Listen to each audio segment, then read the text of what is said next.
It's the name of a famous method. In this method, you set goals for yourself on a daily or weekly.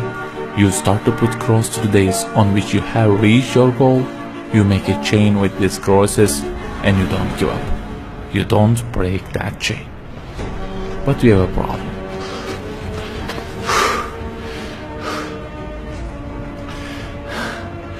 Personal development specialists say that we should have goals. You know, they say like, don't sleep more than 6 hours, learn a language, finish a book every week, don't stop, always run, don't give up on your dream, don't break the chain. Okay, I don't object to them. I also have a table and put crosses on it every day and go after many goals, no problem. But you know what? They don't talk about the most important part of it.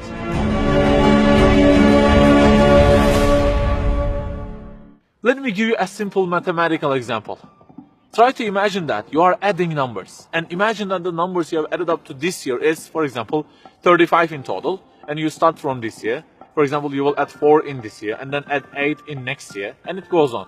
And there is an unknown time which counts down, and when it ends, you can't add any other number. Okay, you start the addition. Plus 4, plus 8, plus 7, plus 3. You add ambitiously, you keep adding and adding. Plus 6, plus 5, and okay, they say time is over. Then you realize that you have added the numbers into a giant parenthesis, and there is a zero multiplication at the end of it. It wipes out all the numbers you have added all those years, and the result becomes 0. Of course, you are disappointed. All your efforts have been wiped out by the 0. A regret arises inside of you. You say, I wish I had seen the whole picture at the beginning and realized that 0 and changed it with 1 before I started the addition. I think you got the point. Okay, guys, you may have goals for this year and afterwards. Learning a language, finishing a book every week, increasing your monthly income to $15,000, not sleeping more than 6 hours, etc. But for what? For what do we set goals exactly? Why don't we break the chain? If it is just for a more comfortable or a more respectable life, remember that all this will already be 0 with death. The death will wipe out all of them. The person who knows English will be equal with the one who doesn't know. The one who earns more will be equal with the one who earns less. The one who can reach his goals will be equal with the one who can't. So, if at the end of it, the death will 0 everything, so what is the meaning of adding more numbers with an ambition? It just increases the degree of the disappointment that you will feel. So the logical thing is seeing the whole picture at the beginning. In this life journey, which will end in an unknown time, my first job must be to prevent death from being 0. Well, can I really prevent death from being 0? I mean, since everything will leave my hands and will be lost, is there any other way that would transform them into something eternal? I mean, isn't there any kind of stamp for eternity that would impress all of the things that I possess and say, look, there is a seal on them and you can't wipe them out, okay? They will remain forever. The only one to say such a thing is the owner of the everything. And he says, كُلُّ شَيْءٍ هَالِكٌ. Everything, the languages you learn, the money you earn, the books you read, everything will be perished, إِلَّا وَجْهًا, except their way towards Him. So the creator of our life says, if your intention is towards Allah, if the thing you do is for His acceptance, it won't disappear, it will be transformed into eternity in paradise. So learning a language, finishing a book every week, being rich, everything, if they are towards Him and for His sake, eternity stamp being pressed on them. For example, in this year, I will study English for 10 minutes daily. For what? Because serving Islam in the field of English is so important, and I want to gain acceptance of my Lord with it. That 0 has turned into 1.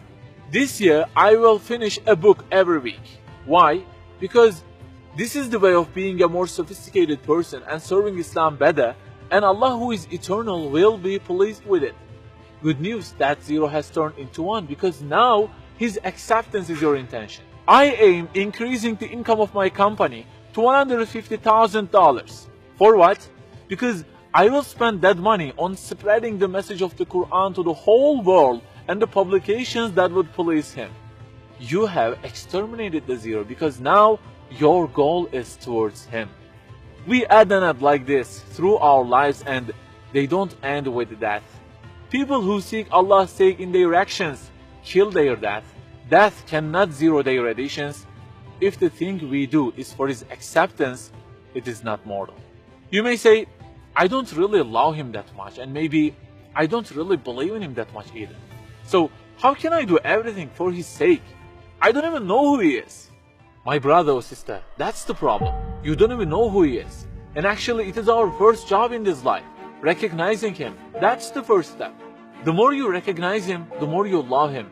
And the more you love him, the more you seek his sake in your actions. So learn about him. Who made you? What does he want? Why does he give you such a billion things in each day? Read, find out. Turning the zero into one is a lifelong process.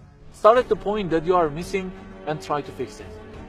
Like the specialists say, don't break the chain, but keep the chain to gain his acceptance. Run, but run to be eternal.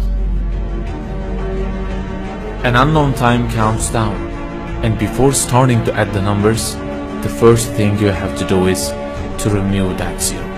Otherwise, everything you added will be wiped out.